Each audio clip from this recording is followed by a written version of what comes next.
You may not remember the exact moment it began, only that something inside you fell unnervingly silent. The world around you still moved, still shimmered, still offered you the same familiar colors, yet it all seemed to turn pale in your hands. Music that once stirred your chest now drifts through you, like wind passing through an empty room. Conversations feel distant, as if your voice and theirs belong to two different worlds. Even the passions you once defended with all your heart now seem like worn-out costumes that no longer fit the person you are becoming. It frightens you, this dimming of the lights, because no one ever told you that losing joy can be the first whisper of true awakening. I want you to understand something gently. Without judgment, you are not broken. Nothing has malfunctioned within you. What is fading is not your life force, but the illusion you once mistook for life itself. This soft collapse is the soul's way of brushing your shoulder and asking you a question you have avoided for years. Are you certain this life, the one built from routines, performances, and borrowed dreams, is truly yours? Campbell often said that every great adventure begins with a disturbance in the ordinary world. Not destruction, not crisis, but a subtle tremor that unsettles the structures you assumed were permanent. In that tremor, the old joys begin to loosen their grip. They were never wrong. They simply belonged to an earlier version of you, a self who needed validation, comfort, distraction, even escape. As your inner landscape shifts, these pleasures cannot follow. They cannot grow into the spaciousness your soul is now demanding. And so they dim, not to punish you, but to free you from relying on them as replacements for something deeper. I know the fear that arises when the heart stops responding to the things it once loved. You might feel as if you are disappearing, slipping out of your own life, becoming a ghost among familiar scenes. You might worry that you are losing vitality, losing direction, losing the ability to feel. But beneath that fear, there is another truth beginning to stir the truth that perhaps you were never meant to remain who you were. This is not a collapse. It is a summons, and as the old world grows quieter, you may sense the beginning of a deeper unraveling, one that will lead you toward the real reason your joy has vanished. There comes a moment, often hidden beneath confusion, when you begin to realize that what you once called joy was never truly joy at all. It was stimulation, excitement, novelty, comfort, or relief. Beautiful in their own ways, but temporary, fragile, dependent on circumstances that shifted like weather. You lived on sparks, on contrasts, on the highs that follow lows, mistaking the rush for something sacred. And for a long time, it worked well enough. It kept you moving.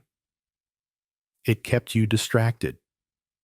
It kept you from hearing the deeper pulse beneath your life. But now, something in you has grown beyond that currency. You taste the old pleasures and find them strangely hollow, as if their flavor has been washed away overnight. The meals that once delighted you require more seasoning, more intensity. The laughter you shared feels rehearsed, as though you are acting out the memory of joy rather than joy itself. Even your passions feel like echoes rather than songs. You may try to force excitement. You may pretend that everything still fits, but your inner self knows better. It has outgrown what once fed it. This collapse is not cruelty, it is clarity. You are discovering that so many of the joys you chased were built on lack hunger, emptiness, longing, loneliness. You enjoyed the meal because you were starving. You cherished the affection because you were aching. You felt alive in adventure because your inner world was quiet, dim, unlit. These pleasures filled the gaps, but they were never the source. They were bandages, not healing. They briefly dissolved the discomfort, but they could not answer the deeper question rising within you. Now that your awareness has expanded, these temporary delights can no longer satisfy you.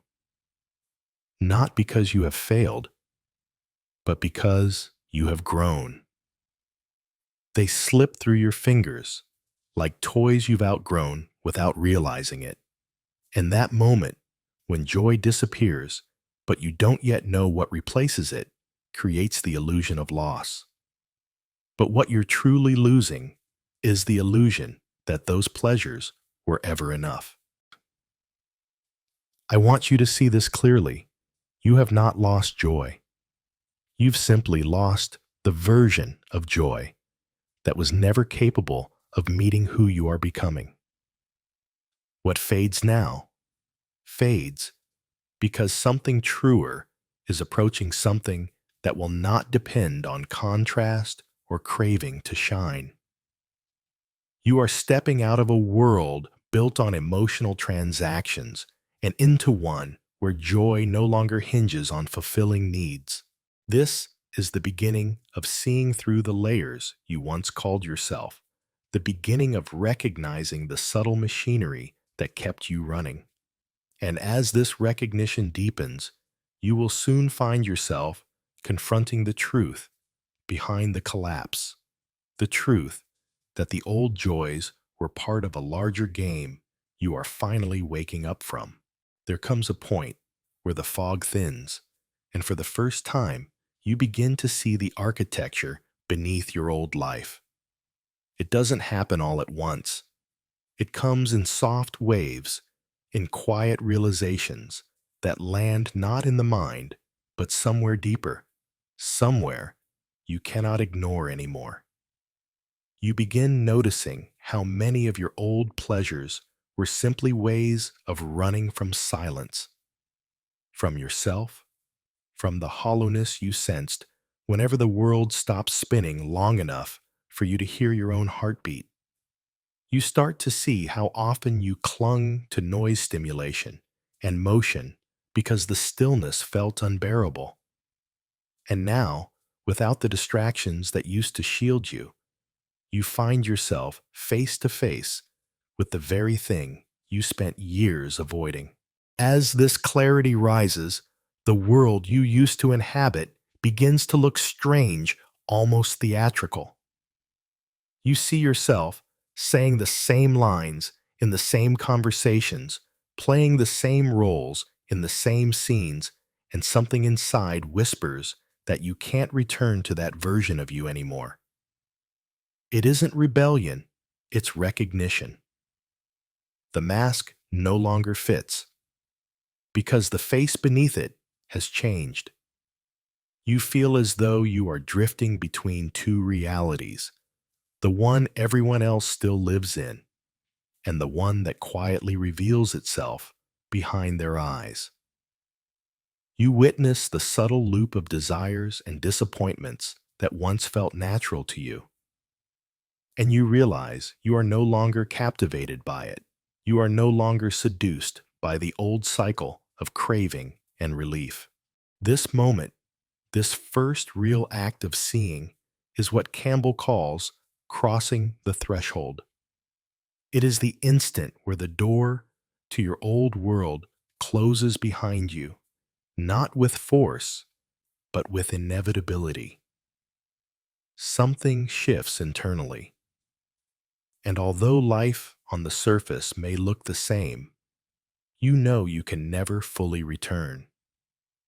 You've glimpsed the mechanism behind the curtain, and once seen, it cannot be unseen. There is a sensitivity in you now, a sharpened vision that makes it impossible to pretend that the world of old joys was ever enough. And with this vision comes a strange loneliness, not the loneliness of isolation, but the loneliness of transformation. You feel like a ghost wandering through familiar rooms, watching a life that once felt like yours slowly dissolve. Everything you used to touch now lacks weight. Everything you used to chase now feels distant. You stand in the middle of what once defined you, and you feel transparent, as if you are present yet no longer anchored. But do not fear this dissolution. It is not the end, it is the doorway. You are stepping out of the person you once needed to be, and soon you will enter the space between what has fallen away and what has not yet emerged. There is a subtle moment in every inner journey when the old self has dissolved, but the new self has not yet taken shape. You find yourself suspended between identities, moving through a world that no longer mirrors you, yet unable to name what you are becoming. It is disorienting because you are used to defining yourself through motion, through preferences, passions, emotions, routines, and now all of those familiar markers feel dim like distant lights swallowed by mist. You are not who you were, but you cannot yet touch who you will be. And this absence, this hollowing feels at first like failure, but it is not a failure. It is an initiation. Campbell called this the belly of the whale, the place where the hero is swallowed by darkness, stripped of old certainties, and held in a silence that reshapes him from the inside out. You are in that space now. Nothing around you feels vivid because the world you once interacted with was built from an identity that is melting. It is not that the world has lost its color. It is that your eyes are adjusting to a deeper light one they have not yet learned to receive. You feel numb, not because life is empty, but because you are shedding the sensitivities of a self that no longer serves you. This in-between phase is sacred precisely because it is uncomfortable. The ego interprets it as loss, as stagnation, as the collapse of meaning. But the soul knows better. The soul recognizes this as a rite of passage, a descent into the inner chamber where transformation germinates quietly, much like a seed buried beneath the earth. On the surface, nothing seems to happen. Yet within everything is rearranging. You are not collapsing. You are incubating. The reason everything feels flat is that you are no longer fueled by the shadows you used to chase. Your old motivations, attention, validation, excitement, escape, have loosened their hold, but the new motivations have not yet arrived. You are untethered, drifting in a quiet ocean you do not understand. And your mind, frightened by emptiness, whispers that something is wrong. But emptiness is not absence. It is preparation. It is the clearing of inner space so something real can finally take root. If you can stay here without rushing, without forcing, without trying to resurrect the old self, this gap will begin to feel less like a void and more like a quiet sanctuary, a waiting room between lives, a breath held by the universe. And soon, this stillness will reveal the next temptation on the journey, the urge to run backward into the comfort of what has already died. In this strange, echoing space between the self you have shed and the self you have not yet become. Fear often rises like a tide. It comes quietly, at first disguised as restlessness, as a craving for intensity, as an urge to feel something familiar again. The emptiness stretches out before you like an endless horizon, and your mind insists it cannot stay here. It tells you to move, to reach, to grasp for anything that might restore the old sense of aliveness. And this is where almost every seeker takes the same misstep. They turn back. You may find yourself searching for new hobbies, new friendships, new passions, new highs. They appear promising, at first glittering with novelty. But beneath the shine lies the same old pattern, another attempt to re-enter a world you have already outgrown. You may even reach for stronger stimulation, hoping intensity will compensate for the hollowness. A new romance that burns too quickly, a new ambition that consumes your nights, an experience designed to overwhelm your senses. Yet, no matter how fiercely you chase these sparks, they fade faster than before, leaving an even deeper fatigue. This is because you are not meant to return to the old architecture of delight. The collapse of your former joys was not a problem to fix, but a doorway to walk through. Every attempt to revive what has already died becomes painful now because your inner world no longer resonates with those frequencies. What once satisfied you feels too small, too loud, too shallow. Your soul refuses to shrink back into its earlier shape, no matter how hard the mind tries to push it. And so the very act of chasing new pleasures becomes exhausting.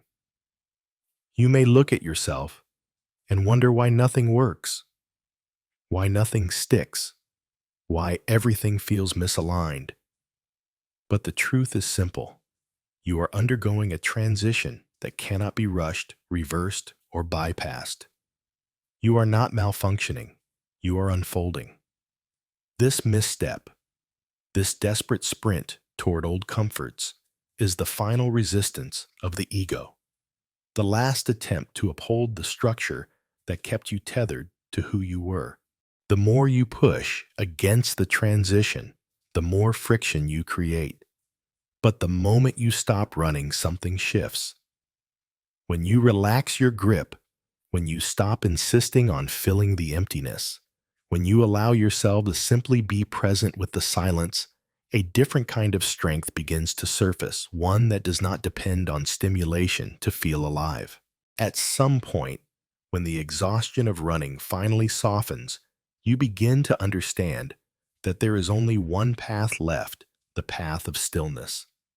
Not the forced stillness of discipline, or the performative stillness of someone trying to appear calm, but the quiet, unadorned presence that comes when you stop demanding that life entertain you. This is the moment you surrender the search for old joy, the chase for new joy, the desperation to feel something that proves you are alive. You set down the burden of expectation and allow yourself to simply be. This stillness is not glamorous. It is not dramatic. It does not offer immediate rewards. Instead, it invites you into the raw, unfiltered experience of existing without distraction. You wake up and breathe. You eat without rushing. You walk without trying to get anywhere. You work without hoping it will save you. You rest without fearing you are falling behind. Life becomes a series of simple gestures, each one an opportunity to meet yourself without the layers of noise that once protected you from your own depth. In this quiet, something inside you begins to reorient. At first, it may feel unbearably plain. Your mind, used to stimulation protests. It wants excitement, color movement. It urges you to escape into dreams of the past or fantasies of the future. But if you stay, if you refuse to abandon, the moment you are in, something subtle starts to happen. You begin to feel the difference between emptiness and spaciousness. What once felt like a void begins to feel like an open field. What once felt like numbness begins to feel like clarity. You start to sense the quiet pulse of your own being. Slow, steady, unforced. Campbell described this phase as the road of trials, though the trials are not battles to be won, but illusions to be dissolved. You are not fighting monsters. You are watching them disappear as you stop feeding them with resistance. The old cravings grow quieter. The old fears loosen. The old identity fades further into the background. You are not becoming someone new. You are becoming someone true. Someone who can sit in silence without shrinking. Someone who can walk through stillness without needing to fill it. And as you remain here breathing, observing, allowing the stillness begins to reveal a secret. It is not the end of joy. It is the soil where real joy takes root. Something gentle begins to stir in the depths of your being. Faint at first, like the earliest light before dawn. A presence, a fullness, a quiet sense of being okay without any external reason. When you are ready, this quiet presence will grow into something you have not felt in a very long time. Joy that is not borrowed, not conditional, not dependent on contrast. Joy that comes from within. There comes a morning quiet, unannounced, when you notice something has shifted inside you. The world has not changed. The sky is the same. The sounds are the same. Your routines are the same. And yet, when you move through your day, there is a softness where the ache used to be, a steadiness where the longing once lived. The emptiness hasn't been filled. It has transformed. What was once a void has become an open space through which life can breathe again. This new joy does not declare itself loudly. It doesn't rush into the room the way excitement once did. Instead, it rises like the first light of dawn, subtle, delicate, spreading through you without fanfare. You notice it in the ease of your breath, in the quiet warmth behind your ribs, in the way even simple moments begin to feel complete. You are no longer seeking intensity to feel alive. You no longer need contrast pain to appreciate pleasure, loneliness to crave love, boredom to chase stimulation. There is a kind of sufficiency within you now, a sense that life is not happening to you or for you, but through you. This is what real joy feels like when it returns. It does not roar. It settles. It permeates. It holds. You begin to realize that the earlier pleasures you mourned were shadows of this deeper presence, reflections cast on the surface of a life still too turbulent to absorb them. Now that the waters have calmed, the reflection becomes the lake itself. Joy is no longer something you pursue. It is something you are. You have become the space where joy appears naturally, effortlessly, like a spring rising from hidden ground. Campbell called this moment the boon, the gift brought back from the depths after surviving your own dissolution. And you are holding that gift now. not a treasure made of gold or accomplishment, but a state of being, a quiet indestructibility, a peace that does not depend on circumstance, a fullness that does not require a story to justify it. This is the blessing the soul offers when you have surrendered the false layers and allowed yourself to be reshaped by stillness. And as you move through the world with this new presence, you leave traces of it wherever you go, not by speaking or teaching, but simply by being. Real joy radiates in silence. It moves from you the way breath does naturally, continuously, without effort. You no longer fear losing it because it is not something external that can be taken. It is your essence. The journey has not given you joy. It has returned you to the part of yourself that was always whole, always steady, always quietly luminous. You have come back from the depths with the one treasure that cannot fade, the understanding that you do not need to search for joy. You are the source from which joy awakens.